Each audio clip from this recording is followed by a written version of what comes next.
je m'appelle Marie. Mais rigolez pas, parce que là c'est foutu.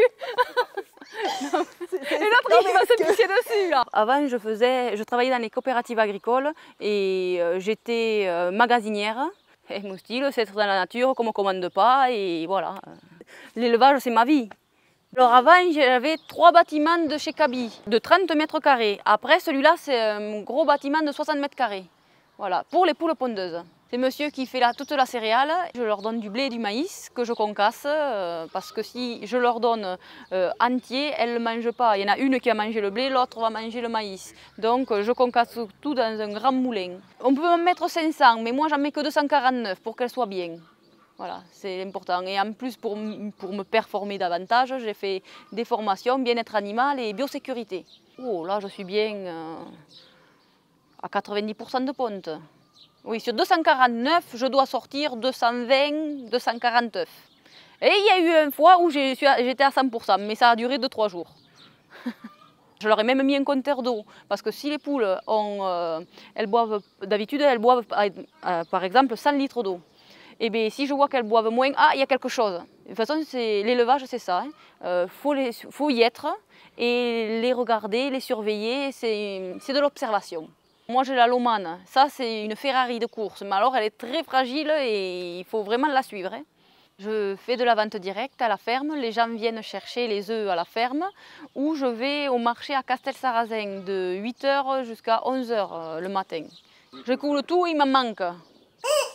Alors tu nous dis que tu as créé une bande dessinée. Oui, j'ai créé une bande dessinée qui retrace la vie de la ferme depuis 1930 jusqu'à nos jours. Voilà, ça parle du grand-père, ce qu'il faisait et de mon activité depuis que je me suis installée aussi. Il a fallu que je monte d'autres bâtiments parce que je ne pouvais pas servir tout le monde.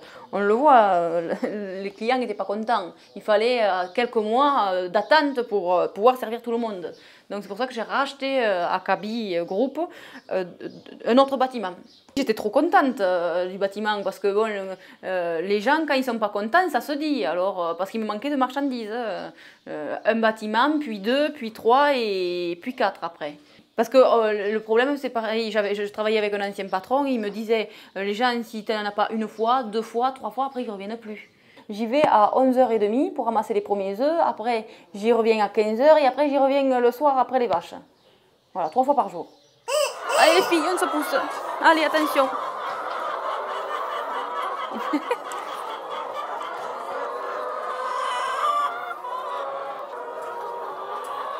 Voilà, elles rentrent là-dedans, sur les tapis, elles pondent et les œufs, ils glissent jusque là-bas. Voilà. Alors des fois, elles sont un peu feignantes, elles en pondent un peu par terre. Mais comme la litière elle est propre, eh bien, il n'est pas sale. Hop, voilà. Et il faut qu'elle se perche, une poule ça aime se percher. Vous avez vu, j'ai mis de la sciure, ça pompe mieux la sciure. Et là, je le mélange toutes les semaines, oui, pour que... Enfin, voilà, pour pas... Il n'y a pas d'humidité quoi là, rien. C'est nickel. Voilà. Et comme ça me permet de voir si les fientes sont bien moulées là, vous voyez. Là c'est les poules qui vont bien quoi. Là, les fientes sont bien faites, nickel. Voilà, c'est ça que je surveille surtout. Voilà. Mais là, et puis ça sent bon quand on rentre. Ça pue pas. Si ça pue, c'est pas bon non plus. Donc, vous avez vu, et là c'est bien. Là, il y a l'aération, ça c'est pour l'eau. Hop, elles boivent là, comme ça. Voilà. Voilà. Et là, vous voyez, c'est Kaby Group.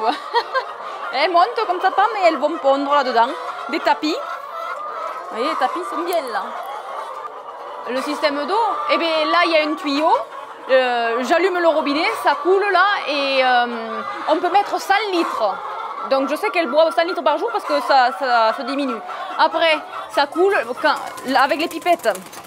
Alors ça, vous voyez, là, c'est fait exprès pour elles. Vous voyez, parce qu'on ne veut pas qu'elles se perchent là-dessus, parce que sinon elles me cassent le... anti-perchage, oui, oui, vous voyez, sinon elles me le cassent. Et là, il y a une boule là-bas. Et quand la boule est par terre, il n'y a plus d'eau. Et alors, hop, je le ramorce, hop, et ça remonte. Il faut que la poule elle ponde dans l'ombre. Parce que là j'ai mis de la lumière pour pas qu'elle ponde dessous, il faut qu'elle monte. Et là, voilà, la poule elle aime être dans l'ombre.